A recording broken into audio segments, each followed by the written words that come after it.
അടുത്തിടെ തുർക്കിയെ ഗ്രസിച്ച അതിരൂക്ഷമായ കാട്ടുതീ ആഗോള ശ്രദ്ധ ആകർഷിക്കുകയും ആ രാജ്യത്തിന്റെ ദുരന്തമുഖം ലോകത്തിന് മുന്നിൽ തുറന്നുകാട്ടുകയും ചെയ്തിരിക്കുകയാണ്.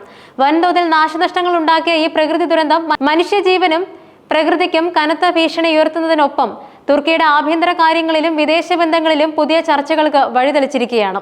പ്രത്യേകിച്ചും ഇന്ത്യയുമായുള്ള തുർക്കിയുടെ ബന്ധത്തിൽ ഈ ദുരന്തം എങ്ങനെ പ്രതിഫലിക്കുന്നു എന്നത് ഏറെ പ്രസക്തമായ ചോദ്യമാണ്. റിപ്പോർട്ടുകൾ പ്രകാരം തുർക്കിയിലെ വിവിധ പ്രദേശങ്ങളിൽ, പ്രത്യേകിച്ചും വടക്കൻ തുർക്കിയിലെ ബിലിസിക്, സകാരിയ, കരാബുക് എന്നിവിടങ്ങളിൽ കാട്ടുതീ അതിഭീകരമായി പടർന്നു പിടിക്കുകയാണ്. ഉയർന്ന താപനിലയാണ് ഈ തീപിടുത്തത്തിന് ഒരു പ്രധാന കാരണം. അന്തരീക്ഷ ഊഷ്മാവ് 43 ഡിഗ്രി സെൽഷ്യസ് വരെ ഉയർന്നത് സ്ഥിതി കൂടുതൽ വഷളാക്കി. അതിശക്തമായ കാറ്റും ഇടിമിന്നലും തീ പടരുന്നതിന് ആക്കം കൂട്ടി. ഇതുവരെ 10 പേർ മരണമടയുകയും ഡസൻ കണക്കിന് ആളുകൾ ഗുരുതരാവസ്ഥയിൽ ആശുപത്രിയിൽ ചികിത്സയിലായിരിക്കുകയുമാണ്. കാട്ടുതീ നിയന്ത്രിക്കാൻ തുർക്കി സർക്കാരിന് പൂർണ്ണമായും സാധിക്കുന്നില്ല എന്നത് ആശങ്കയുയർത്തുന്നുണ്ട്.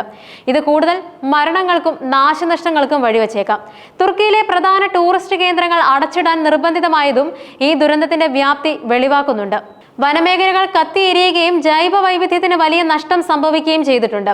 പ്രകൃതി ദുരന്തങ്ങൾ മനുഷ്യനുൾപ്പെടെയുള്ള ജീവിവർഗങ്ങൾക്ക് ഭീഷണിയാണെന്ന് ഈ സംഭവം ഒരിക്കൽ കൂടി ഓർമ്മിപ്പിക്കുന്നു. ആഗോള താപനത്തിന്റെ ഫലമായി കാലാവസ്ഥാ വ്യതിയാനങ്ങളും അതുവഴിയുള്ള പ്രകൃതി ദുരന്തങ്ങളും വർദ്ധിച്ചു വരുന്ന സാഹചര്യത്തിൽ ഇത്തരത്തിലുള്ള സംഭവങ്ങൾ ഭാവിയിലേക്കുള്ള ഒരു മുന്നറിയിപ്പ് കൂടിയാണ്. പ്രകൃതി ദുരന്തങ്ങൾ ഒരു രാജ്യത്തെ ഗ്രസിക്കുമ്പോൾ മനുഷ്യത്വപരമായ സഹായങ്ങൾ നൽകി പിന്തുണയ്ക്കുക എന്നത് ആഗോള സഹവർത്തിത്വത്തിന്റെ ഭാഗമാണ്. 2023 തുർക്കിയിലുണ്ടായ വിനാശകരമായ ഭൂകമ്പം തുർക്കിയുടെ ചരിത്രത്തിലെ ഏറ്റവും വലിയ ദുരന്തങ്ങളിലൊന്നായിരുന്നു. അന്ന് ലോകരാജ്യങ്ങൾ തുർക്കിക്ക് സഹായഹസ്തം നീട്ടിയപ്പോൾ ഇന്ത്യ നൽകിയ പിന്തുണ സമാനതകളില്ലാത്തതായിരുന്നു. ഓപ്പറേഷൻ ഡോസ്ത് എന്ന പേരിൽ ഇന്ത്യ ഒരു വലിയ രക്ഷാദൗത്യം സംഘടിപ്പിച്ചു. വസ്ത്രങ്ങൾ, ഭക്ഷണം, ജീവൻ രക്ഷാ മരുന്നുകൾ, രക്ഷാപ്രവർത്തനത്തിനുള്ള ഉപകരണങ്ങൾ, മെഡിക്കൽ ടീമുകൾ എന്നിവയുൾപ്പെടെ ഏകദേശം 7 കോടി രൂപയുടെ സഹായമാണ് ഇന്ത്യ തുർക്കിയിലേക്ക് എത്തിച്ചത്. ഈ ദൗത്യം ഇന്ത്യയും തുർക്കിയും തമ്മിലുള്ള സൗഹൃദത്തിന്റെ ഒരു ഉത്തമ ഉദാഹരണമായി ലോകം കണ്ടു. അന്ന് തുർക്കി പ്രസിഡന്റ് ഇന്ത്യക്ക് പ്രത്യേക നന്ദി രേഖപ്പെടുത്തുകയും ചെയ്തിരുന്നു. കേരള സർക്കാരും ഈ ദുരന്തത്തിൽ തുർക്കിക്ക് 10 കോടി രൂപയുടെ സഹായം വാഗ്ദാനം ചെയ്തിരുന്നു. ഇത് ഇന്ത്യയുടെ ഫെഡറൽ സംവിധാനത്തിലെ സംസ്ഥാനങ്ങളുടെ മനുഷ്യത്വപരമായ ഇടപെടലിന് ഒരു ഉദാഹരണമായി. ദുരിതത്തിലായ ഒരു രാജ്യത്തിന് അതിന്റെ ഭൂമിശാസ്ത്രപരമായ ദൂരമോ രാഷ്ട്രീയപരമായ വേർതിരിവുകളോ നോക്കാതെ സഹായം എത്തിക്കുക എന്നത് ഇന്ത്യയുടെ വിദേശ നയത്തിന്റെ പ്രധാന തത്വങ്ങളിലൊന്നാണ്. എന്നാൽ ഭൂകമ്പത്തിന് ശേഷം തുർക്കിയുടെ ഭാഗത്തു നിന്നുണ്ടായ ചില നീക്കങ്ങൾ ഇന്ത്യയുടെ ആശങ്കകൾക്ക് കാരണമായി. പാകിസ്ഥാൻ ഡ്രോണുകളും മിസൈലുകളും ഉൾപ്പെടെയുള്ള സൈനിക ഉപകരണങ്ങൾ തുർക്കി നൽകി എന്ന റിപ്പോർട്ടുകൾ ഇന്ത്യയെ അക്ഷരാർത്ഥത്തിൽ ഞെട്ടിച്ചു.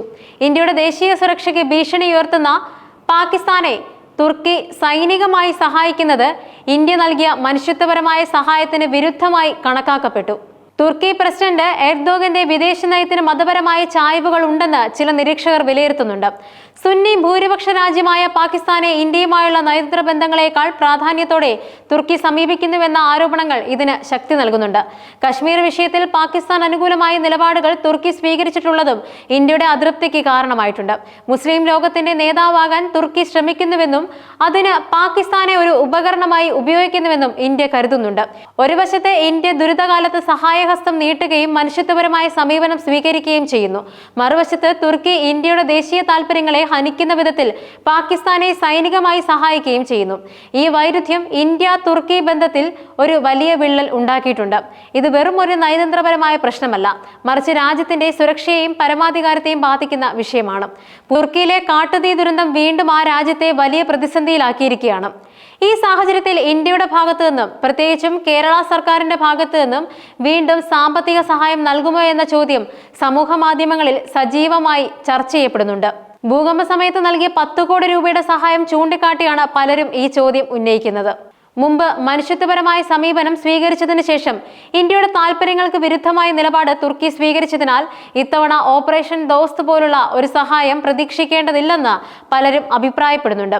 പൊതുജന മധ്യത്തിൽ ഉയരുന്ന ഈ ചോദ്യങ്ങൾ ഒരു രാജ്യത്തിന്റെ വിദേശ നയത്തെയും മനുഷ്യത്വപരമായ സമീപനങ്ങളെയും എങ്ങനെയാണ് മറ്റ് രാജ്യങ്ങളുടെ പ്രതികരണം സ്വാധീനിക്കുന്നത് എന്നതിന്റെ ഉദാഹരണമാണ്.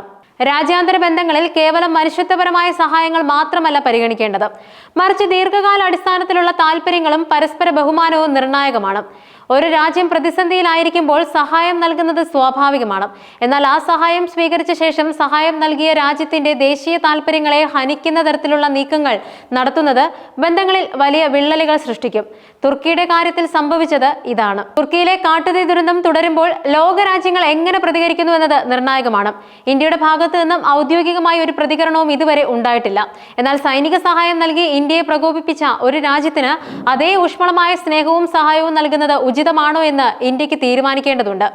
ഒരു രാജ്യത്തിന്റെ വിദേശ നയം രൂപീകരിക്കുമ്പോൾ കേവലം ഒറ്റപ്പെട്ട സംഭവങ്ങളെ മാത്രമല്ല, മറിച്ച് ചരിത്രപരമായ ബന്ധങ്ങൾ, നിലവിലെ നയതന്ത്ര സാഹചര്യങ്ങൾ, ഭാവി സാധ്യതകൾ എന്നിവയെല്ലാം പരിഗണിക്കേണ്ടതുണ്ട്.